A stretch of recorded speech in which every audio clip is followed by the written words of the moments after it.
Mark సువార్త 6వ అధ్యాయము 45వ వచనం నుంచి 52వ వచనం వరకు, లేకపోతే 51 వరకు చాలు. 40 మత్తయి సువార్త 6వ అధ్యాయము 45వ వచనం నుంచి 52వ వచనం వరకు.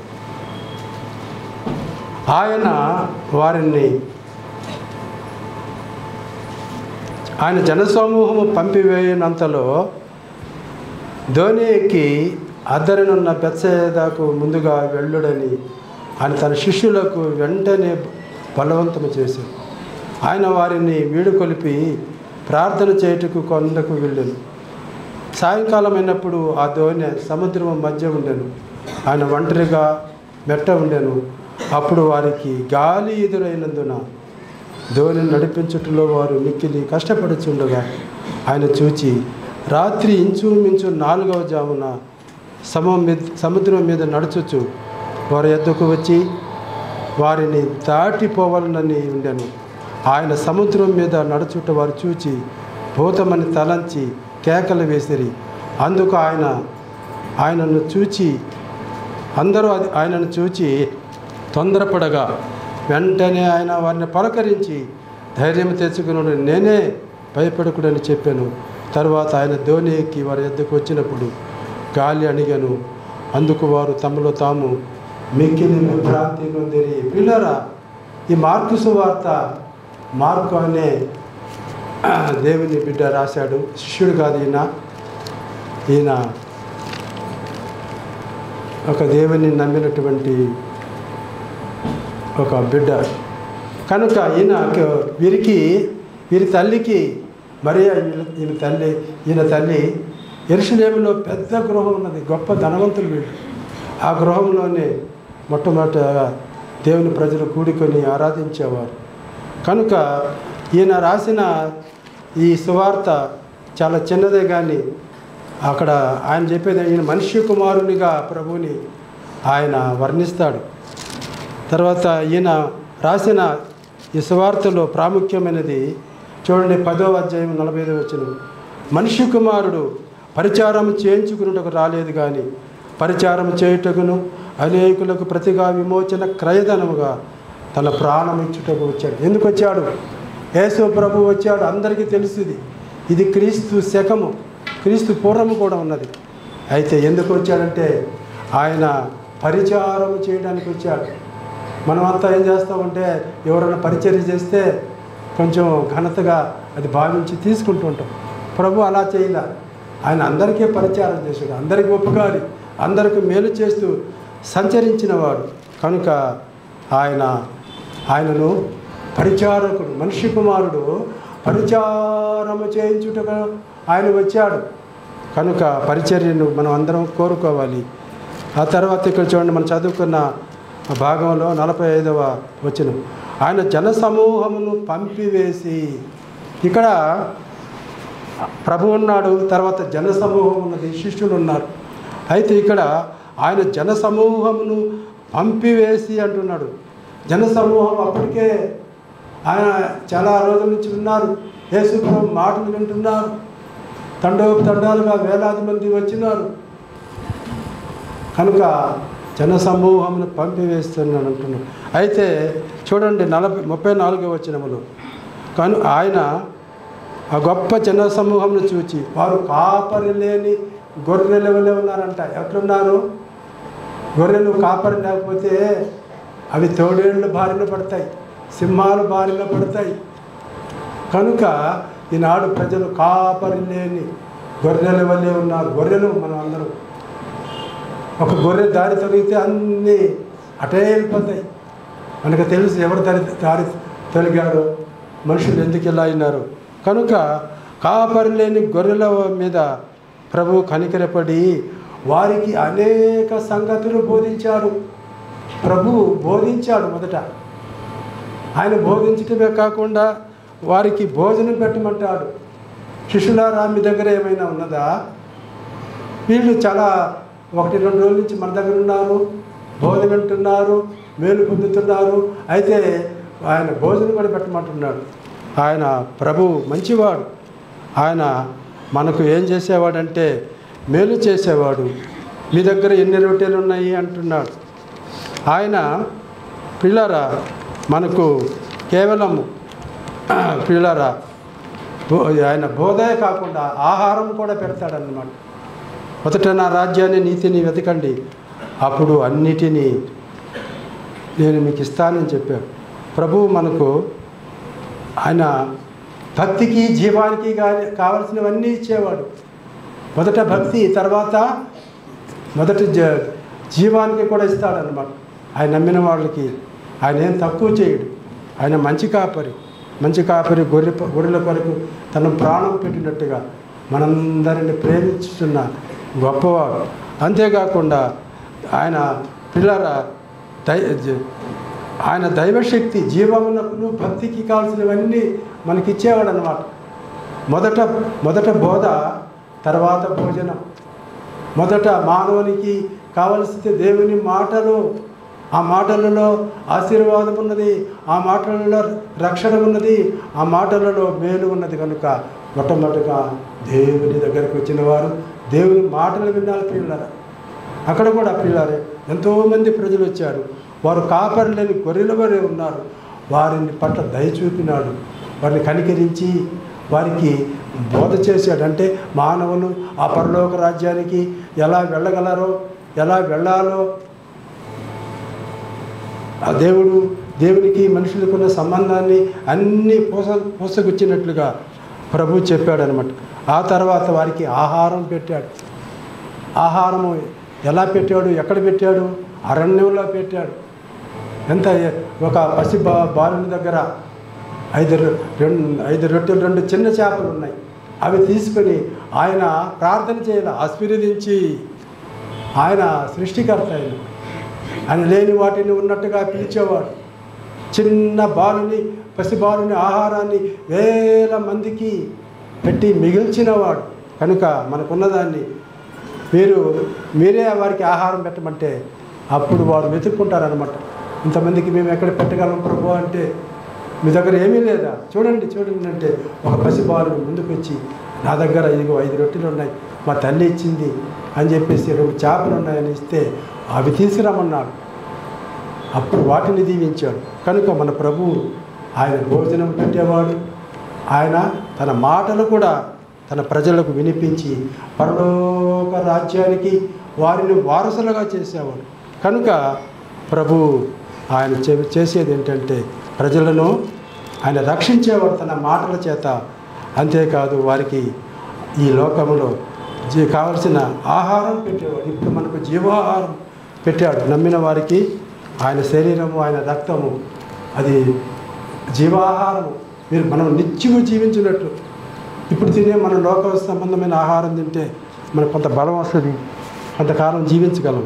అయితే ఆయన శరీరము నమ్మి బాప్తిసం పొంది సంఘ సహవాసంలో ఉన్నవారు వారు ఆయన శరీరాన్ని, ఆయన రక్తాన్ని, అంటే రొట్టెను, పాత్రలో ఉన్న ద్రాక్షారసాన్ని తీసుకుంటే వారు నిత్య జీవాహారాన్ని పొందినట్టు వారు నిత్యము జీవిస్తారు. కనుక పిల్లారా, చూడండి 45వ వచనం, ఆయన జనసమూహమును పంపివేయనంతలో ధోని ఎక్కి అద్దరిన ఉన్న బెత్సైదాకు ముందుగా వెళ్ళుడని ఆయన తన శిష్యులను వెంటనే బలవంతం చేశాడు.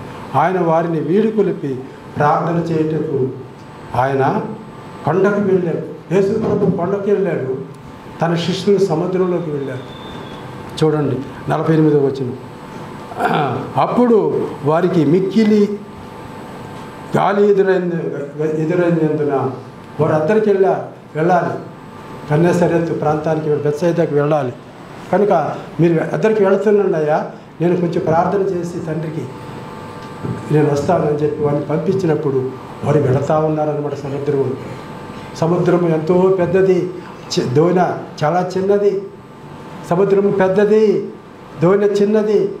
మనం కూడా ఈ పిల్లల లోకం అనే ఒక సముద్రంలో మనం పయనిస్తూ ఉన్నాం. ప్రతి ఒక్కరూ సముద్రము చాలా పెద్దది, మనము చిన్నవారము.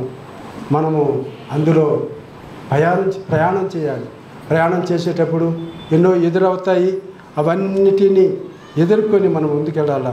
ఇక్కడ చూడండి పిల్లారా, అప్పుడు వారికి గాలి ఎదురైనందున ధోని నడిపించటంలో వారు మిక్కిలి కష్టపడుచుండగా ఆయన చూచాడు. యేసు ప్రభు చూస్తాడు పిల్లలు. ఆయన ఎక్కడున్నాడు? కొండ మీద ఉన్నాడు. మీరు ఎక్కడున్నారు? సముద్రంలో ఉన్నారు. అప్పటికే ఇంచుమించుగా చాలా దూరం వెళ్ళిపోయారు. సాయంకాలం వ్రతలు పెట్టి రాత్రి అయిపోయింది. అప్పుడు వారు మధ్య సముద్రానికి వెళ్ళినట్టుగా మనం చూస్తున్నాం. కాబట్టి యేసు ప్రభు చూచారు. వారు ఇంకా రాబోయే కొద్ది సమయంలోనే వారికి తుఫాను ఎదురవబోతా ఉంది. ఆయన తెలుసు సంగతి. అందుకొరకు అయ్యో నా బిడ్డలు నా శిష్యులు అపాయంలో పడిపోతారని చూచాడు. కనుక యేసు ప్రభు చూచేవాడు. ఆయన మనకు కన్నులు ఇచ్చాడు, చూడకుండానా, చెవులు ఇచ్చాడు, వినకుండానా. కనుక ఆయన చూచేవాడు. అందుకొరకు దావీదు అంటాడు 139 కీర్తన 16వ చరణంలో, 139 కీర్తన 16వ చరణంలో, నేను పిండమునై ఉండగా నీవు నన్ను చూచితివి. ఎప్పుడు చూచాడు మనల్ని? ఎప్పుడు చూచాడు? హైదరాబాద్కి వచ్చినప్పుడు చూశాడా? లేకపోతే మన సొంత ఊరిలో ఉన్నప్పుడు చూశాడా? అంతకంటే ముందుగా మనం తల్లి గర్భంలో రూపింపక మునిపే. అది నేను 16వ వచనం 139 దావీదు కీర్తన. నేను పిండమునై ఉండగా నీ కన్నులు నన్ను చూచెను. నియమింపబడిన దినములలో ఒకటైనను కాకమునిపే నా దినములన్నీ నీ గ్రంథములు లిఖితములాయను. మనల్ని చూచాడు దేవుడు.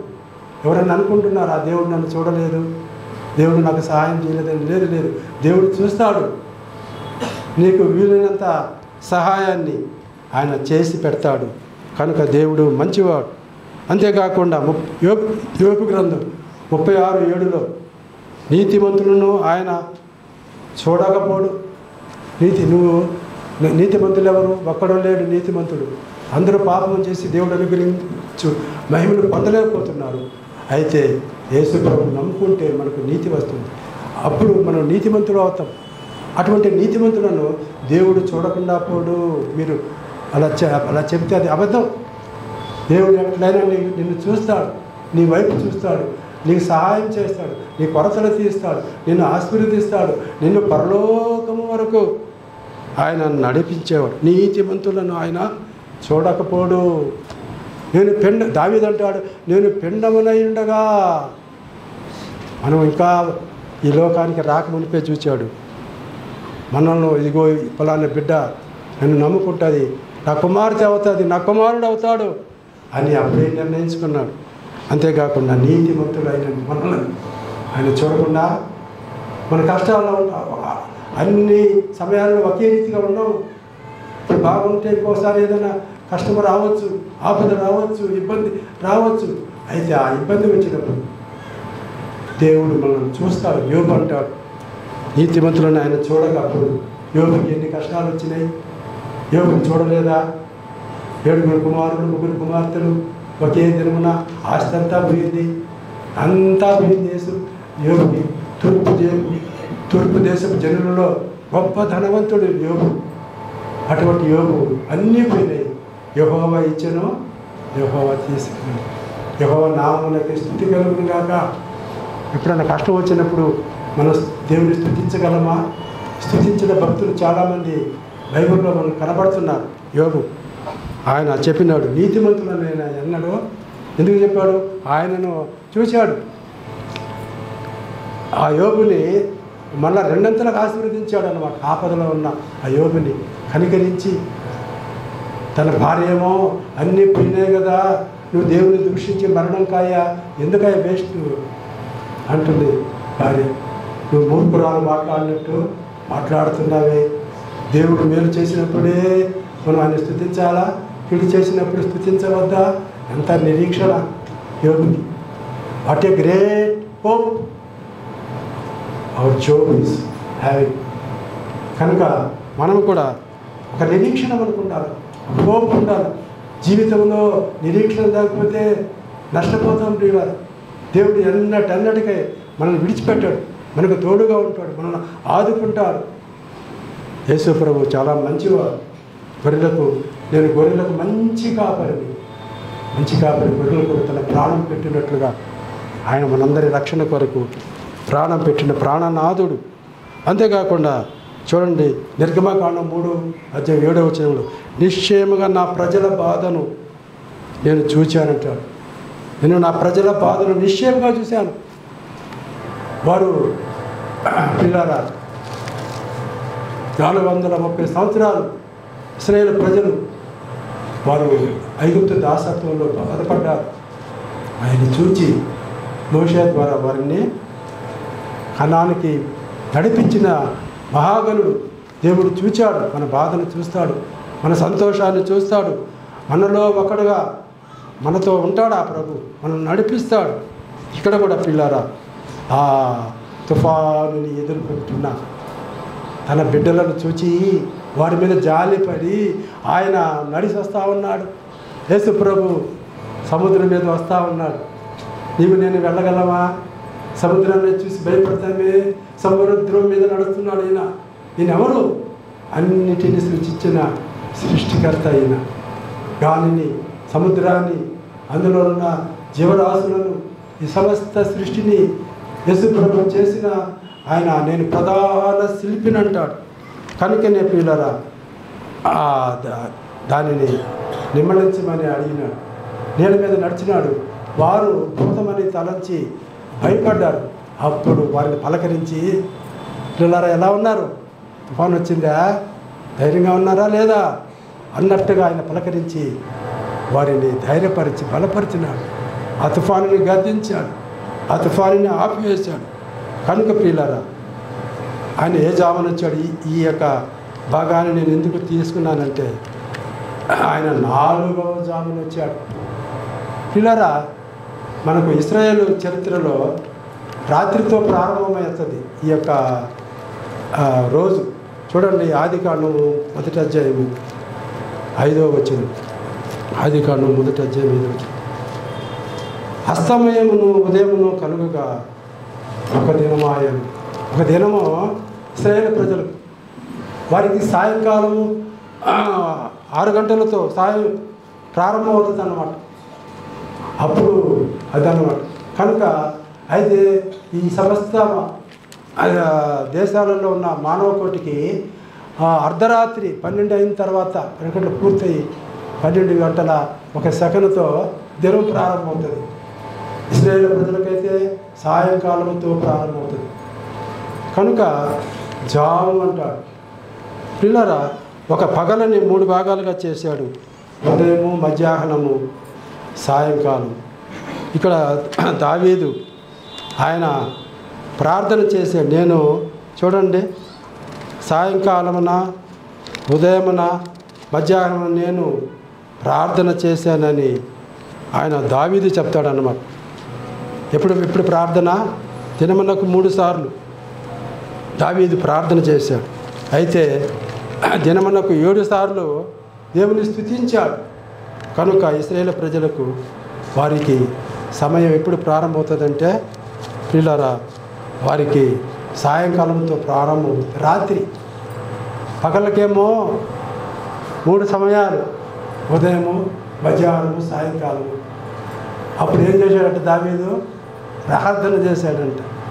ఎవరైనా దావీదు ఆయన రాజు ఇశ్రాయేలు ప్రజలకు 12 గోత్రాలు. ఆయన 3 సార్లు ప్రార్థన చేశాడు. మనం 3 సార్లు భోజనం చేస్తాం, కరెక్టా? ప్రార్థన భోజనం చేసేటప్పుడు ప్రార్థన చేస్తాం. ఆ ప్రార్థన కాదు. మనము ఒక పావుగంట అయినా, అరగంట అయినా. దావీదు అంతటి వాడు ఆయన నేను దినానికి 3 సార్లు ప్రార్థన చేశానంట. ప్రార్థనా పరులు ఎప్పుడైనా వారు బలవంతులుగానే ఉంటారు. వారికి క్షేమము వారికి ఎంతైనా వారి ప్రక్కనే ఉంటుంది. కనుక మనము దేవునికి ప్రార్థన చేసేవారుగా మనం ఉండాలని ఇక్కడ హెచ్చరింపబడుతున్నాం. తర్వాత చూడండి ప్రియులారా మధ్యాహ్నము, సాయంకాలం. తర్వాత రాత్రికి మాత్రము 4 జాములు ఉన్నాయి. రాత్రికి ఎన్ని జాములు ఉన్నాయి? 4 జాములు. అది మొదటి జాము వచ్చి 6 నుంచి 9 గంటలకి ఒక జాము, అది మొదటి జాము. తర్వాత 9:01 నిమిషం నుంచి 12 గంటల వరకు రెండో జాము. మూడో జాము 12:01 నిమిషం నుంచి 3 గంటల వరకు, అది మూడవ జాము. 4వ జాము 3 నుంచి 6 వరకు. కాబట్టి 4వ జామున వారు ఇక కష్టంలో ఉన్నప్పుడు యేసు ప్రభువు వచ్చినట్టుగా మనం చూస్తున్నాం. నేను జాములను గురించి కొన్ని విషయాలు మీ దృష్టికి తీసుకొని రావాలని నేను మీకు ఈ భాగాన్ని ఎంచుకున్నాను. కనుక ప్రియులారా చూడండి, నెహెమ్యా గ్రంథము 9వ అధ్యాయము 3వ వచనం. ఎజ్రా, నెహెమ్యా ఎస్తేరుకి ముందు నెహెమ్యా గ్రంథము 9వ అధ్యాయం 3వ వచనం. 9వ అధ్యాయము 3వ వచనం. మరియు వారు ఒక జాము సేపు తామున్న చోటనే నిలువబడి తమ దేవుడైన యెహోవా ధర్మశాస్త్ర గ్రంథమును చదువుతూ వచ్చిరి. ఒక జాము సేపు తమ పాపములను ఒప్పుకొనుచు దేవుడైన యెహోవాకు నమస్కారం చేయొచ్చు వచ్చిరి. వీళ్ళు ప్రార్థన ఎంతసేపు చేశారంట? ఒక జాము సేపు ధర్మశాస్త్ర గ్రంథాన్ని చదువుతూ వచ్చారు. మనం ఎంతసేపు చదువుతాము? ఒక అధ్యాయం చదువుతాము, లేకపోతే ఒక వచనమే చదువుకొని వెళ్ళిపోతూ ఉంటాం. ఒక జాము సేపు ఆనాడు ఇశ్రాయేలు ప్రజలు దేవుడు వారికి ఇచ్చిన ఆ ధర్మశాస్త్రాన్ని ఒక జాము సేపు అంటే 3 గంటలు చదివారు. అసలు ఈ యొక్క బైబిల్ గ్రంథాన్ని పూర్తి చేయడానికి 72 గంటలు చాలంట. ఎన్ని గంటలు? 72 గంటలు. అంటే ఒకేసారి చదవలేము లేండి. రోజుకి 3 గంటలు చదివితే తర్వాత మనం 24 రోజుల్లో చదివేస్తాం. వన్ మంత్ బిఫోరే చదివేస్తాం. మనం చదివేంత ఒక అధ్యాయమేగా, 1000 చిల్లర ఉన్నాయి అధ్యాయాలు. ఎన్ని రోజులు పడుతుంది? సంవత్సరం కూడా పడుతుంది. ఆ సంవత్సరం కూడా చదివిన వాళ్ళు మనలాంటి వాళ్ళు చాలామంది ఉన్నారు. కాబట్టి అయితే ఇశ్రాయేలు ప్రజలు ఒక జాము సేపు అంటే 3 గంటల సేపు వారు ధర్మశాస్త్రాన్ని చదివారు. ధర్మశాస్త్రం కంటే శ్రేష్టమైనది ఈ పరిశుద్ధ గ్రంథము. దీనికి కొత్త నిబంధన పిల్లారా 27 అధ్యాయాలు, 27 పుస్తకాలు కలిసినాయి. శ్రేష్ఠ గ్రంథము. ఎన్ని గంటలు చదువుతున్నావు? ఒక జాము సేపు వారు దైవ గ్రంథాన్ని చదివారు. జాము సేపు వారు ప్రార్థన ఎన్ని గంటలు చేస్తున్నాం? అది నిజముగా దేవుడు కోరేది. అది దీవెనలు ఇచ్చే ప్రార్థన, అది దీవెనలు తెచ్చే జీవితం. ఒక జాము సేపు 3 గంటలు, దాంట్లో సగము, దాంట్లో పాతిక భాగం మనం చేస్తే ధన్యులు. ఇశ్రాయేలు ప్రజలు నెహెమ్యా కాలంలో ఉన్నటువంటి ఆ దేవుని ప్రజలు వారు ప్రియులారా వారు చాలా కష్టాలలో ఉన్నారు. అటువంటి వారిని తిరిగి వాళ్ళు కట్టుకుంటున్నారు. ఆ దేశాన్ని, ఆ యొక్క దేవాలయాన్ని బాగు చేసుకుంటున్నటువంటి ఆ సమయంలో దేవుని ప్రేమను, దేవుని కృపను, దేవుని దీవెనను పొందటానికి వారు ఒక జాము సేపు దైవ గ్రంథాన్ని చదివి ఒక జాము సేపు తమ పాపాలను ఒప్పుకుంటున్నారు. మనలో పాపం లేదని మనం ఎవరో చెప్పుకోవడానికి లేదు. మన కళ్ళు ఒక రోజున ఎన్ని చూశాయో, మన నోరు ఎన్ని మాటలు ఆడిందో ఆని మాటలు ఒప్పుకుందాం. వారు ఒక జాము సేపు అందుకొరకు జాముల్లో ఉన్న దీవెనలు నేను ఇప్పుడు మీ దృష్టికి తీసుకొస్తున్నాను. అంతేకాకుండా చూడండి పిల్లరా, లోకాసు వార్త 12వ అధ్యాయం 38వ వచనములు. మరియు అతడు తమ ప్రభువు అతడు 2వ జామున వచ్చును, 3వ జామున వచ్చును, ఏ దాసుడు మెలుకుగా ఉండుట కనుగొనును ఆ దాసుడు ధన్యులు. ఒక ప్రభు ఉన్నాడు, ఆయన ఎక్కడికో వెళ్ళాడు, ఆయన తిరిగి వస్తాడు. ఆయన చెప్తున్నాడు చూడండి, లోకాసు వార్త 12వ అధ్యాయము 36, 38 వచనాల్లో ఆ మాటలు ఉన్నాయి. ఆయన తిరిగి వచ్చేటప్పుడు తమ దాసుడు తన ప్రభు ఎప్పుడు వస్తాడో, 2వ జామున వస్తాడో, 3వ జామున వస్తాడో, ఏ జామున వస్తాడో మెలకుగా ఉండాలి పిల్లలు. అంటే జీవితంలో మెలకుతో మనం ఉండాలి. అంటే నిద్రపోకుండా ఉండడం మనకి కాదు. అంటే ఆ యొక్క స్పర్శ, దేవుడు వస్తాడు, ప్రభు వస్తాడు, నా కొరకు ఎప్పుడైనా ఏదో తెస్తాడని మనం చెప్పుకునే వారంగా ఉండాలన్నమాట. కనుక ఆయన పెండ్ల విందు నుండి వచ్చి తట్టగానే తలుపు తీసేదానికి ప్రభువు వచ్చి ఏ దాసుడు మెలకుగా ఉంటాడు కనుకను ఆ దాసులు ధన్యులు. యేసు ప్రభు వచ్చేటప్పుడు మనం నిద్రపోతూ ఉంటే పెళ్ళి ఇప్పుడు మనకు తెలుసు కదా, బుద్ధిగల కన్యకలు 5 మంది సిద్ధంగా ఉన్నారు, అన్నీ రెడీ చేసుకున్నారు, నూనె రెడీ, దీపాలు రెడీ. అయితే 5 మంది సోదరులు ఉన్నారు, వారు నూనె లేదు వాడికి, అంతా బాగానే ఉంది. ఎప్పుడైతే ఆ పెళ్లి కుమారుడు దగ్గరకు వచ్చాడు అప్పుడు నూనె అయిపోయింది అంట. అప్పుడు వెళ్తున్నారు నూనె కొనుక్కోవటానికి.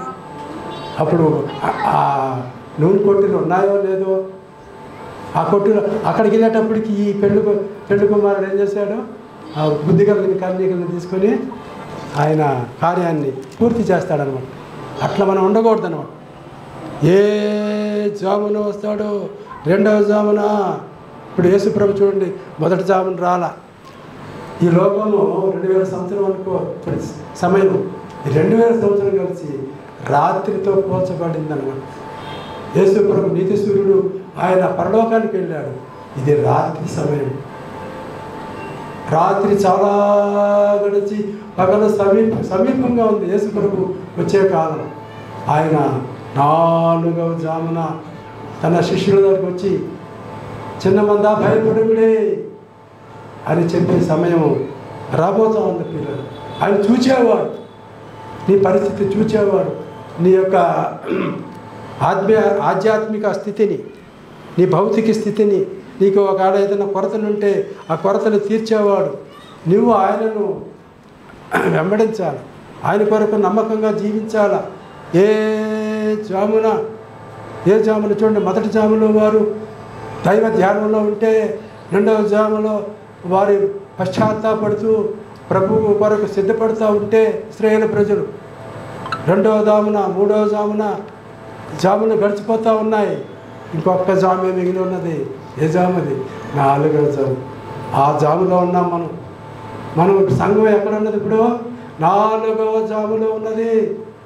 4వ జాములో ఉన్న ఓ సంఘంలో ఉన్న దేవుని ప్రజలారా, నీ ప్రభువు రాబోతూ ఉన్నాడు, నిన్ను గమనించబోతున్నాడు, నిన్ను తన ఎదుగు తీసుకుని వెళ్ళడానికి. చూడండి ప్రియులారా, ఇక్కడ మనం చదువుకున్న భాగంలో మార్కు సువార్త ప్రియులారా 47వ వచనం. సాయంకాలం అయినప్పుడు ఆయన ధోని సముద్రము మధ్య ఉండెను కనుక ఆయన ఒంటరిగా మెట్ట ఉండెను. అప్పుడు వారికి గాలి ఎదురైనందున ధోనిని నడిపించట్లో వారి మిక్కిలి కష్టపడుచుండగా ఆయన చూచాడు. పిల్లలు, దేవుడు చూడని సమయం ఏముంది? ఆయన తన ప్రజలు మేలు కొరకే అన్ని సమయంలో ఇశ్రాయేలును కాపాడువాడు, కునుకడు, నిద్రపోడు, ఎప్పుడు చూస్తూనే ఉంటాడు ఆయన. నా ప్రజలు ఎలా ఉన్నారు? ఇంకా కొంతమంది నమ్ముకోలేదు, నమ్మిన వారు ఇంకా బలహీనంగా ఉన్నారు, లేక నమ్మకంగా జీవిస్తున్నారు. ఈ నమ్మిన వారు నమ్మని కొరకు వారికి ఏమైనా పరిచయం చేస్తున్నారా? ఇవన్నీ చూస్తున్నాడు. ఈ యుద్ధాలు చూస్తున్నాడు, ఈ భూకంపాలు గమనిస్తున్నాడు, ఈ తుఫానులు చూస్తున్నాడు. ఇక్కడ మనకు తెలుసు పిల్లలు, ఈ మధ్య ఆంధ్రప్రదేశ్లో పిల్లల విజయవాడ ప్రాంతం ఏమైపోయిందో మనకు తెలుసు. అనేకులు 4 లక్షల మంది పైగా ప్రజలు వారి ఇళ్లలో ఇంచుమించుగా 10 రోజులు నీళ్లతో నిండిపోయి, వారి కారులు చెడి పారుల్లోకి నీళ్లు, వాహనాల్లోకి నీళ్లు, అన్ని వస్తువులన్నీ పోయినాయి. పిల్లలు ఎంత నష్టపోయినారు. ఆయన చూచేవాడు, అందుకొరకే సహాయకంగా ప్రభుత్వాన్ని పంపించాడు. ఇంకా అనేకులను దాన ధర్మాలు చేసేవారిని ఇతరులను పంపించి వారికి కొంతైనా మేలు తిరిగేటట్టుగా సహాయం చేసేవాడు దేవుడే. ఈ లోకంలో ఎన్నో జరుగుతూ ఉన్నాయి, ఒక ప్రక్క యుద్ధాలు జరుగుతున్నాయి, ఇంకో ప్రక్క ఏం జరుగుతున్నాయి? తుఫాన్లు వస్తున్నాయి, ఇంకో ప్రక్క భూకంపాలు వస్తున్నాయి, సునామీ వస్తుందంట, సముద్రం అట 1/2 మైలు దూరం వెనక్కి వెళ్ళిపోయిందంట. ఎంత దూరం? సముద్రంకి ఒక నిర్ణీత ఇది ఒక కట్ట వేస్తుంటాడు దేవుడు, ఇసుకతో కట్ట. మనవాళ్ళు ఏంటంటే బాగా డ్యాములు కడతారు, కానీ దేవుడైతే ఇసుకతోనే వాటికి అంత పెద్ద సముద్రానికి నువ్వు ఇంతవరకే కానీ దాటి రాకూడదని చెప్పిన ప్రభు ఇప్పుడు అర కిలోమీటరు లోపలికి వెళ్ళిపోయిందంట. దేనికి సంకేతం అంటే ఏదో జరగబోతుందని. కనుక ఇప్పటి నుంచే మేలుకొలుపుతున్నాడు ప్రభుత్వం వారు. మేలుకొలిపి ఏదో జరగబోతా ఉంది. ఒకసారి జరిగింది పిల్లల దివిసీమలో ఏం జరిగిందో మనకు తెలుసు. ఇంకా ఎన్నో ప్రాంతాలు ఏమైపోయినాయో మనకు తెలుసు. కనుక ఈ లోకంలో కొన్ని పరిస్థితులు చూడాల్సి వస్తుంది మనం. లేక అవి తప్పించుకొని మనం ప్రభువుస్తే వెళ్ళిపోవలసి వస్తుంది. కనుక ఈ చిన్న భాగములో ప్రభువు తన శిష్యులను, తను నమ్మిన వారిని చూచినవాడు, కాపాడినవాడు. మనకు మంచి ప్రభువు మనకు ఉన్నాడు. పిల్లలు నమ్ముకున్న ప్రతి ఒక్కరికి ఆయన సహాయం చేసేవాడు, ఆయన ఆదుకునేవాడు, వారిని పలకరించాడంట. 50వ వచనంలో మనల్ని ఎన్నిసార్లు పలకరిస్తున్నాడు తన వాక్యము ద్వారా. తన ప్రజలు చెప్తా ఉంటే వారి పిల్లరా కనుక మనల్ని పలకరించాడు. ప్రతి దేవుని వాక్యం చదువుకున్నప్పుడల్లా దేవుడు పలకరించినట్టుగా మనకుంటాడు, మనతో మాట్లాడినట్టుగా. ఆయన మాట్లాడిన ఆ యొక్క స్పర్శ నీకున్నదా? ఆ ప్రభు నాతో మాట్లాడుతున్నాడు అన్న వినయ భయభక్తులతో దేవుని వాక్యం వింటున్నావా? దేవుని వాక్యం చదువుతున్నావా? అలా చదివిన వారు మీరు ధన్యులు, మీరు మేలు పొందుతారు. అలా కాకుండా మీరు ఏదో లేనట్టుగా ఉంటే మీరు మేలు పొందలేరు ప్రియులారా. తన ప్రజలను చూడండి ప్రియులారా. ఇక్కడ చూడండి మత్తయి సువార్త 6వ అధ్యాయము 48వ వచనములో ఆయన ఒంటరిగా మెట్ట నుండెను. అప్పుడు వారికి గాలి ఎదురైనందున. ఈ ప్రయాణము ఎటువంటిదంటే సముద్రంలో ప్రయాణము. అక్కడ గాలి ఎదురవుతూ ఉంటుంది. అలలు 1, 2 అక్కా చెల్లెళ్ళని రాగా మనం అనుకుంటాం ఒక అల పోయిందని అనుకుంటాం, ఇంకొక అల వస్తూ ఉంటుంది. అవి ఎడతెరిపి లేకుండా వస్తూ ఉంటాయి. జీవితం అంటే అంతే. ఈ సాగరం అనే ఈ లోకంలో మనం ఉన్నాం. ఒకటి పోతే ఒకటి వస్తానే ఉంటుంది. అవి వచ్చినప్పుడు ధైర్యంతో మనము ప్రభువుని స్మరించుకుంటూ, ప్రభువుని కీర్తిస్తూ, ప్రభువుకు ప్రార్థన చేస్తూ మనం ఉంటే అవన్నీ మనం ఏం చేయలేము, అవి తొలగిపోతూ ఉంటాయి. ఆయన మెట్ట నుండెను. అప్పుడు అప్పుడు వారికి గాలి ఎదురైనందున ధోని నడిపించుటలో వారు మిక్కిలి కష్టపడుచూ ఉండగా ఆయన చూచేవాడు. హాగరును చూచినవాడు, ఎందరినో చూచి వారి ఆపదలలో వారిని రక్షించినవాడు, వారిని కాపాడినవాడు. కనుక పిల్లరా, ఇది రాత్రి చాలా గడిచిపోతూ ఉంది. మనకు పగల సమీపముగా ఉన్నది. నీతి సూర్యుడు ప్రభువైన క్రీస్తు రాబోతూ ఉన్నాడు. కనుక ఆయన ఏ జామున వస్తాడు? ఏ జామున వచ్చి నువ్వు మెలకుగా ఉండి ఆ ప్రభు కొరకు ప్రభువా రమ్ము అని చెప్పగలిగిన ఆ జీవితం జీవించేటప్పుడు ఆయన వస్తాడు. వచ్చి నీకు ఇవ్వవలసిన బహుమానాన్ని ఇస్తాడు. కాబట్టి చూడండి, ఇక్కడ వారు మిక్కిలి కష్టపడుచుండగా ఆయన చూచి రాత్రి ఇంచుమించు 4వ జామున, ఇది 4వ జాము పిల్ల. మొదటి జాము అయిపోయింది. ఇశ్రాయేలు ప్రజలు దేవుని ధర్మశాస్త్రం, దేవుడు వారికి ఏం చెప్పాడో, ఎన్ని వాగ్దానాలు ఇచ్చాడో, ఎన్ని హెచ్చరికలు ఇచ్చాడో అవన్నీ 3 గంటల్లో ఒక జాములో చదువుకున్నారు. ఇంకొక జాము సేపు వారు ప్రార్థనలు చేశారు. ప్రభువా, మేమెంతో బలహీనమైపోయాం, మేము నివసించే భూభాగాన్ని ఎంతోమంది వచ్చి దానిని నాశనం చేశారు, మేము బాధలలో ఉన్నాం, కష్టాలలో ఉన్నాం, కరుణామయుడా పరలోకపు తండ్రి మా వైపు చూడు, మమ్మల్ని రక్షించు, మమ్మల్ని కరుణించు, మమ్మల్ని ఆశీర్వదించు, మేము మీ పిల్లలము కదా నాయన అని వారు ప్రార్థనలు చేశారు. అది 2వ జాము.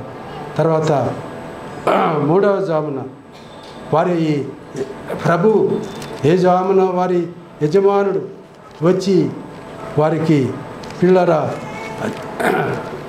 వారిని బడా నమ్మకమైన నా బిడ్డలారాన్ని మెచ్చుకునేటువంటి ఆ సమయం కొరకు వారు చూడాలి పిల్లలు. కనుక 3వ జామ జామున వారు వీళ్ళరా లూకాసు వార్త 12వ అధ్యాయము 36, 38 వచ్చిన చదువుకున్నాము. అక్కడ 3వ జామున గురించి 2, 3 జాముల గురించి చెప్పారు.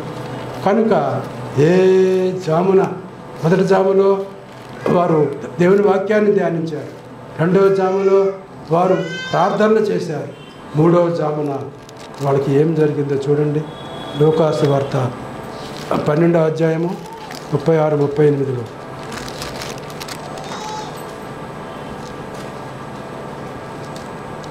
మీ నడుములు కట్టుకుని ఉండుడి, మీ దీపములు వెలుగుచూనియుండి. తమ ప్రభువు పెండ్లి విందు నుండి వచ్చి తట్టగానే తనకు తలుపు తీయుటకు అతడు ఎప్పుడు వచ్చునో అని అతని కొరకు ఎదురుచూచు మనుషులు, దాసులు ఎదురుచూచే మనుషుల వలె మనం ఎదురుచూచే మనుషుల్లాగా ఉండాలి. ఎవరి కొరకు ఎదురు చూడాలా? ఉద్యోగాల కొరక, వివాహాల కొరక, మేడమిద్దుల కొరక చూడండి, అవి కూడా చూడండి. అదే సమయంలో నీ ప్రభు కొరకు ఎదురు చూడండి. నువ్వు నమ్ముకొని నువ్వు ఏ ప్రభు ద్వారా రక్షణ పొందావు, ఆ ప్రభు ఈ లోకానికి రాబోతున్నాడు. ఒకసారి వచ్చి ఆయన రక్షణ కొరకు ఈ లోకంలో జన్మించి ఆయన మనందరి కొరకు అవసరమైనటువంటి రక్షణ కార్యాన్ని పూర్తి చేసి వెళ్ళిపోయాడు. మన కొరకు స్థలం సిద్ధపరుస్తున్నాడు. ఆయన ఉండే స్థలంలో మనల్ని ఉంచుకోబోతున్నాడు. అంతకు ముందుగా 1000 ఏళ్ళు ఈ లోకంలో పాలన చేసే సమయంలో మనల్ని ఆయన పాలనలో భాగస్థులుగా చేయబోతున్నాడు. అదే సమయంలో ఆయన వస్తున్నాడు. ప్రభువు వచ్చి ఏ దాసులు మెలకువగా ఉండుట కనుగొనునో ఆ దాసులు ధన్యులు. అతడు నడుము కట్టుకొని వారిని భోజన పంక్తిని కూర్చొండబెట్టి ఆ ప్రభువే మనకు అన్నీ ఇచ్చేవాడు. ఆయన వస్తాడు పెళ్ళి విందు నుండి వచ్చి ఆయన మనకందరికీ భోజనాన్ని పెట్టేవాడు. అక్కడ అరణ్యంలో 5,000 మందికి ఇశ్రాయేలు ప్రజలకు ఇంచుమించుగా 20 లక్షల మంది పైగా ఉన్నటువంటి ఇశ్రాయేలు ప్రజలకు అరణ్యంలో 40 సంవత్సరాల ఆహారం పెట్టాడు. మంచి మంచి దేవదూతలు తినే ఆ మనోహరమైనటువంటి అతీయని కొత్తిమీర గింజవలే ఉన్న ఆ దేవదూతల ఆహారాన్ని మన్నాన్ని వారికి ఇచ్చినాడు. అంతేకాకుండా ఇక్కడ ఒక పసిబాలుని ఆహారమును, ఆ రొట్టెలను 5 రొట్టెలను 2 చిన్న చేపలను ఆస్వాదించి వేలాది మందికి భోజనం పెట్టి మిగిల్చిన ఆ ఘనుడు ఆయన వస్తున్నాడు. ఆయన వచ్చి ఏ దాసుడు మెలకువగా ఉండుట కనుగొనునో ఆ దాసులు ధన్యులు. అతడు వచ్చి కడుము కట్టుకొని వారికి భోజన పంక్తిని కూర్చొండబెట్టి తానే వడ్డిస్తాడు. మన ప్రభు మనం వడ్డిస్తే ఆయన తినేవాడు కాదు. ఆయన పరిచర్య చేసేవాడు. అందుకొరకే యొక్క మార్కు సువార్తలో నేను మనిషి కుమారుడు పరిచారము చేయించుకుంటూ రాలేదు, పరిచర్య చేయుటకును అనేకులకు ప్రతిగా తన ప్రాణము పెట్టుటకు రక్షణ కార్యాన్ని పూర్తి చేయడానికి ఆయన ఈ లోకానికి వచ్చాడు. కనుక ఆయన ఏ జామున వస్తాడు? మొదటి జాము అయిపోయింది, అప్పుడు రాలేదు. అది మనము ప్రార్థన చేసే జాము. 2వ జాము అదే మొదటి జాము మనం ధ్యానించుకునే జాము. 2వ జాము మనం ప్రార్థన చేసుకునే జాము. ఆ జాములో కూడా రాలేదు. 3వ జాము ఆయన మనకు ఆహారాన్ని వడ్డించే ఏ దాసుడు మెలకువగా ఉంటాడో, తన జీవితంలో నిద్రపోయిన స్థితిలో లేకుండా మెలకువగా ఉండి ఆయన రాకడ కొరకు ఎదురు చూస్తూ ఆయన ఇచ్చినటువంటి వాక్యాన్ని అనుసరించి తను నడుచుకుంటూ ఇతరులకు ఆయన సత్య సువార్తను వినిపించి రక్షణలోకి వారిని నడిపించి ప్రభు కొరకు సంపాదిస్తారు. వారందరినీ హక్కున చేర్చుకొని వారికి తానే వడ్డిస్తాడు ఆహారాన్ని. ఇప్పుడు మనమందరం కూర్చుని ఉన్నాము. ఆయనే తన శరీరాన్ని ఈ సాదృశ్యంగా ఉన్న రొట్టెను, తన పావన రక్తానికి సాదృశ్యంగా ఉన్న పాత్రలో ఉన్న ద్రాక్షారసాన్ని ఆయన మనకు తన పిల్లల ద్వారా వడ్డించాడు. మనం తిన్నాము, తృప్తిగా తిన్నాము. అది మనం తినే ఆహారము కేవలం బలాన్ని ఇస్తుంది. యేసు ప్రభు శరీరానికి సాదృశ్యంగా ఉన్న ఆయన రొట్టె, ఆయన రక్తానికి సాదృశ్యంగా ఉన్న ఆ పాత్రలో ఉన్న ద్రాక్షారసము మనము నిత్యము జీవించేటట్టుగా ఉండేటువంటి బలమైన నిత్యజీవ ఆహారం. కనుక ప్రియులారా, మన ప్రభు 3వ జామున వచ్చి తానే పరిచర్య చేసేవాడు. అయితే ఇక్కడ చదువుకున్న మార్కు సువార్తలో చదువుకున్న 6వ అధ్యాయంలో మనం చదువుకున్నాం, ఆయన 4వ జామున వస్తాడు. వచ్చి ఆయన వారిని పలకరించాడు. మనల్ని కూడా ఆయన పలకరించబోతున్నాడు. ఆయన సంఘాన్ని తన దగ్గరికి తీసుకొని వెళ్తాడు. మధ్యాకాశానికి రండి అని ఆయన చెబుతున్నాడు. యేసు ప్రభు ఆయన పలకరిస్తున్నాడు. పిల్లరా, దేవుని దృష్టిలో ఒక దినము 1000 దినాలుగా ఉంది. చూడండి, పేతురు పత్రిక 3వ అధ్యాయం 8వ వచనం. మనం అనుకుంటాము 2000 సంవత్సరాలు అయిపోయింది, వస్తానని చెప్పిన ఆ ప్రభు ఇంకా రాలేదు అని అనుకుంటున్నాం. అయితే ఇప్పటికి 2 దినాలే అవుతున్నట్టుగా ఉన్నది. 2వ పత్రిక 3వ అధ్యాయం 8వ వచనం చూడండి. ప్రభు దృష్టికి ఒక దినము 1000 సంవత్సరముల వలెను, 1000 సంవత్సరములు ఒక దినము వలెనే ఉన్నవి. కొందరు ఆలస్యమని ఎంచుకున్నట్లు ప్రభు తన వాగ్దానమును గూర్చి ఆలస్యం చేయవాడు కాడు. కానీ ఎవడనూ నశింపవలనని ఇచ్చయింపక అందరూ మారు మనసు పొందవలనని కోరుచు మీ ఎడల దీర్ఘశాంతం గలవాడై ఉన్నాడు. ఇప్పుడు 2 దినాలే అంతే ప్రభు దృష్టిలో. మనకేమో 2000 సంవత్సరాలు అయిపోయినాయి. కనుక ఆయన ఆలస్యం చేసేవాడు. అసలు చూడండి, యేసు ప్రభు ఇది మనకు 2వ రాకడ అనేది వాగ్దానము. నిన్ను దీవిస్తాను, నిన్ను గొప్ప చేస్తాను, నీకు అవి చేస్తాను, ఇవి చేస్తాను, ఆ వాగ్దానాలు కావాలి. కానీ ఆయన నేను వస్తానయ్యా, ఈ లోకానికి వస్తాను, మిమ్మల్ని నా దగ్గరికి తీసుకుని వెళ్తాను, మీకు ఒక నిత్య రాజ్యాన్ని ఇస్తాననే ఆ వాగ్దానాన్ని మర్చిపోయినాను. ఈ వాగ్దానం కొరకు మనం ప్రార్థించాలా. ప్రభు అయిన యేసు రమ్ము మనకు 2వ రాకడ అనేది అది కూడా ప్రభు చెప్పిన మాట, అది వాగ్దానము. కొందరు ఆలస్యమని ఎంచుకున్నట్లు ప్రభువు తన వాగ్దానమును గురించి ఆలస్యం చేయవాడు కాడు. ఆలస్యం చేయడం లేదు. 3 జాములు అయిపోయినాయి. 4వ జాములో సంఘం ఉన్నది. సంఘంలో ఉన్న నీవు నేను ఉన్నాను. అప్పుడు 4వ జామున వారు ఆపదలో ఉన్నప్పుడు, వారి కష్టాలలో ఉన్నప్పుడు, గాలి తుఫాను వారిని ఇబ్బంది పెడుతున్నప్పుడు, అప్పుడు ఆయన నీటి మీద నడుస్తూ వచ్చినప్పుడు వీరు అధైర్యపడ్డారు. ఎవరో అనుకున్నారు. అప్పుడు పిల్లలారా, ఒకళ్ళు పేరు పెట్టి పిలిచాడేమో, పేతురు, యోహాను ఎలా ఉన్నారు అని పిలిచాడేమో. అప్పుడు వారు నమ్మినారన్నమాట. ఎప్పుడైతే యేసు ప్రభు వారిని పలకరించి బిడ్డలారా అన్నాడో, అప్పుడు ప్రభువుని నమ్మి ఆ ప్రభు చేసే సహాయాన్ని వారు పొందారు. కనుక 4వ జామున చూడండి పిల్లలు, ఆయన చూచి రాత్రి ఇంచుమించు 4వ జామున సముద్రం మీద నడుచుచు వారి ఎద్దకు వచ్చి వారిని దాటిపోవాలని ఉండేను. ఆయన సముద్రం మీద నడుచుట వారు చూచి భూతమని కేకలు వేసిరి. అందరూ ఆయనను చూచి తొందరపడిపోయినారు. ఎవరో ఏదో శక్తి మనల్ని ఏం చేస్తుందో అనుకున్నారు. అయితే అప్పుడు చూడైన వెంటనే ఆయన వారిని పలకరించి ధైర్యం తెచ్చుకునుడి, నేనే అనే అది దేవునికి చెందినదనమాట.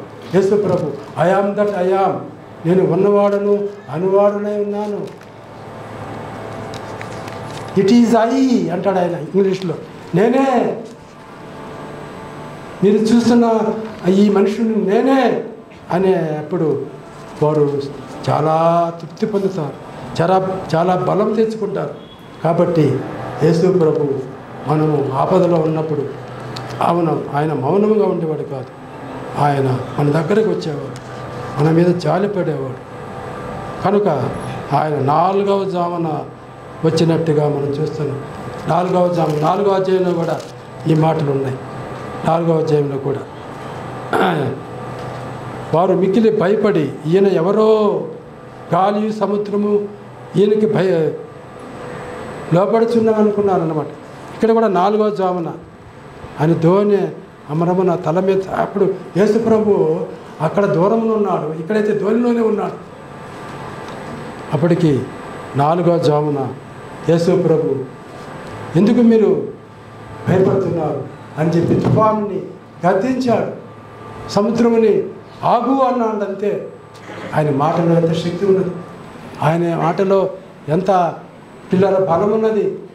అంత ఆపద తెచ్చేటువంటి ఆ గాలి తుఫాను అన్నీ నిమ్మడైపోయినాయి, అంటే ఆగిపోయాయి అన్నమాట, నిశ్శబ్దమైపోయినాయి. కాబట్టి 4వ జామున ప్రభు అయిన క్రీస్తు ఈ లోకానికి తిరిగి రాబోతూ ఉన్నాడు. కనుక మనల్ని ఎప్పుడు చూచాడైనా, అక్కడైతే వారు కష్టంలో ఉన్నప్పుడు చూశాడు, వారికి తుఫాను ఎదురవుతున్నదని చూచాడు. మనల్ని అయితే నేను పిండమునై ఉండగానే, దావీదు అంటాడు, నేను పిండమునై ఉండగానే నీ కన్నులు నన్ను చూచాను. మనకు వచ్చే ప్రతి పరిస్థితి, మనకు వచ్చే సంతోష పరిస్థితి, మనకు వచ్చే ఆపద కష్టము దేవుడు చూస్తూ ఉన్నాడు అన్నమాట. చూచి ఆయన సహాయపడేవాడు. కనుక 4వ జామున ఆయన వచ్చి ఆ యొక్క ఆపదను తప్పించి ఆ శిష్యులను తన హక్కున చేర్చుకొని వారిని ధైర్యపరిచి వారిని అద్దరికి నడిపించినటువంటి వాడు మన ప్రభు. కనుక మనలను ఈ లోకంలో ఎన్నో పరిస్థితులు ఎదురవుతున్నాయి, ఆ పరిస్థితులన్నింటినీ చూస్తున్నాడు దేవుడు. కనుక మనం ధైర్యంతో ఉన్న విషయాలు ప్రభువుకు చెప్పుకొని మనము ఈ లోకంలో నమ్మకంగా ఉండాలి పిల్లరా. అంతేకాకుండా 90వ కీర్తన 4వ వచనంలో ఒక మాట ఉన్నది, ఆ మాట చదువుకొని మనం ముగించుకుందాం. మోషే రాసిన కీర్తనలో 90వ కీర్తన 4వ చరణం, నీ దృష్టికి 1000 సంవత్సరములు గతించిన నిన్నటి వల్లే ఉన్నవి, రాత్రి అందలే ఒక జాము వలె. రాత్రిలో 4 జాములు అని చెప్పాం కదా. ఉదయం సాయంకాలము 6 నుంచి 9 వరకు ఒక జాము, 9 నుంచి 12 వరకు 2వ జాము, 12 నుంచి 3 గంటల వరకు 3వ జాము, 3 నుంచి 6 గంటల వరకు 4వ జాము. ఇవన్నీ 1000 సంవత్సరాలు కూడా గతించిన నిన్నటి వల్లే రాత్రి అందని ఒక జాము వలె ఉన్నదని మోషే ప్రార్థన చేస్తూ 1000 సంవత్సరాలను చెప్పండి, ఇంకా ఎన్నైనా చెప్పండి, అవన్నీ దేవుని దృష్టిలో ఎలా ఉన్నాయి? రాత్రి అందనే ఒక్క జాము, అంటే 3 hours అన్నమాట. కాబట్టి ప్రియులారా, ఇప్పటికి చాలా కాలం అయిపోయింది, సృష్టి ప్రారంభమై 6000 అవుతుంది. లేదు యేసు ప్రభు వచ్చి పరలోకానికి వెళ్ళి 2000 సంవత్సరాలు అయింది. ఇవంతా కూడా ఈ 2000 కూడా రాత్రిని పోలి ఉన్నాయి. మొదటి జాము అయిపోయింది, 2వ జాము అయిపోయింది, 3వ జాము అయిపోయింది, 4వ జాములో సంఘం ఉన్నది. సంఘంలో ఉన్న నీకు నేను నమ్మిన వారంగా ఉన్నాము. మనము ఏ జామున నీ యజమానుడు వస్తాడో, వచ్చి నీకు బహుమానం తెస్తాడో అని ఎదురు చూచేటువంటి నమ్మకమైనటువంటి ఆయన దాసురాండ్రగా ఆయన పిల్లలుగా ఉండాలని నేను కోరుకుంటున్నాను. ఆయన 4వ జామున వచ్చి వారిని పలకరించాడంట. నిన్ను పలకరించాడు ఎప్పుడైనా పలకరించాడు ప్రభు? ఆ స్పర్శ నీకున్నదా? ఆ అనుభవం నీకున్నదా? ఆయన దేవుని వాక్యమే మనల్ని పలకరించేది. దేవుడు వాక్యమై ఉన్నాడు. ఆది యందు దేవుడు వాక్యమై ఉన్నాడు. ఆ వాక్యమే కృపా సత్య సంపూర్ణుడుగా మన మధ్య నివసించాడు యేసు ప్రభు వాక్యం. కనుక వాక్యం చదువుకున్నప్పుడు ఆయన మాట్లాడినట్టుగా లేదా నీకు ఆయన ఇచ్చిన వాగ్దానం లాగా నువ్వు చదువుకున్న భాగం లేదా? కనుక ఆనాడు ఆపదలో ఉన్న శిష్యులు 12 మందిని ఆయన పలకరించాడు. నేడు వాక్యం చేత మనలను హెచ్చరిస్తున్నాడు, మనల్ని దిద్దుతున్నాడు, మనల్ని పలకరిస్తున్నాడు. నా పిల్లలారా ఎలా ఉన్నారు? మీరు చాలా కాలం అయిపోయింది అనుకుంటున్నారా?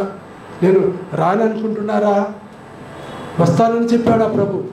కనుక వస్తానని చెప్పిన ఆ ప్రభు నేడో రేపు రాక మానునా? కనుక సాగేటి ఈ జీవన యాత్రలో రేగేటి పెను తుఫానులు ఎన్నో. సతీష్, మేరీ అనేటువంటి ఆ కుటుంబంలో మనకు తెలుసు, మన సంఘానికి వస్తున్న బిడ్డలు నమ్ముకున్నారు. వచ్చింది తుఫాను, క్యాన్సర్ లాగా నడినెత్తిన వచ్చింది మేరీ. ఒక యాక్సిడెంట్ లాగా వచ్చింది సతీష్. ప్రాణాలనే కోల్పి 2 తల్లిదండ్రులు, 2 యవనస్తులు సతీష్కి 41, మేరీకి 35. వారికి 2 కుమార్తెలు, తల్లిదండ్రులు లేని వదిలిపెట్టి వెళ్ళిపోయినారు. వారికి తల్లి తండ్రి ప్రభువే. కనుక పిల్లరా, ఎన్నో తుఫానులు వస్తాయి. ఆదరించేవాడు ప్రభు. ఆయన జీవవాక్కుతో సేద తీరుస్తాడు, ఆదరిస్తాడు, మనకు తోడుగా ఉంటాడు. ఆయన యుగ సమాప్తి వరకు సదాకాలము మనతో ఉంటానని చెప్పినవాడు. ఆయన మనకిచ్చేటువంటి ఆదరణ గొప్పది.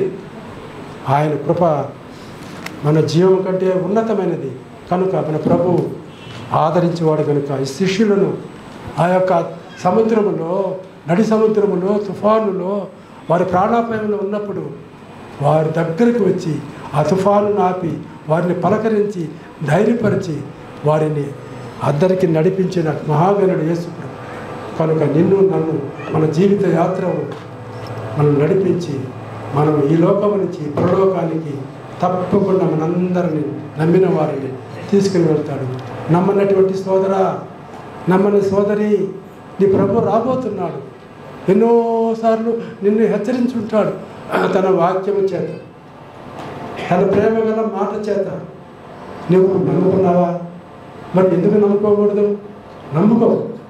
యేసు ప్రభు ఆయన నిన్ను రక్షిస్తాడని నమ్మి నువ్వు బాప్తిసం పొందితే నీకు క్షమాపణ ఉంటుంది, నువ్వు రక్షణ పొందుతావు. కనుక ఇదే సమయం, ఇదే మిక్కిలి అనుకూలమైన సమయం, రక్షణ దినము. నమ్మనటువంటి సోదరుడా, నమ్మని సోదరి, నేడైనా ఈ శుభదినమందు నువ్వు నమ్ముకో. నమ్ముకుంటే రక్షణ, నమ్మకపోతే శిక్ష.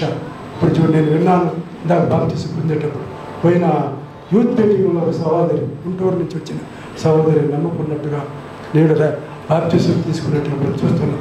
మరి నువ్వు కూడా ఎందుకు నమ్ముకోకూడదు? నీవు కూడా ఎందుకు నమ్మి రక్షణ పొందకూడదు? సంఘంలో చేర్చబడకూడదు? నమ్ము, రక్షణ పొందు. నమ్మిన బిడ్డలారా, నీ ప్రభు 4వ జామున తన శిష్యుల దగ్గరకు వచ్చి వారిని అన్ని విధాలుగా కాపాడిన దేవుడు నిన్ను నన్ను కూడా ఈ జీవన సాగరములో, ఈ కష్టాల సమయంలో తప్పకుండా నిన్ను నన్ను కాపాడి ఆయన తన పరలోక రాజ్యానికి మనం చేర్చుతాడని మంచి విశ్వాసంతో మనము ముందుకు వెళదాం. మనం పిండముగా ఉన్నప్పుడే దేవుడు చూచాడు. మన పరిస్థితులన్నీ ఎరిగినవాడు, మనకు సహాయం చేస్తాడన్న ఆ దృఢ నిశ్చయతతో నీవు నేను ఉండి మన జీవితాన్ని అంతవరకు కొనసాగించుకోవాలని కోరుకుంటూ నేను ముగిస్తున్నాను. ప్రభు తన మాటలను మన మేలు కొరకు దీవించుడుగా. అందరికీ వందనాలు.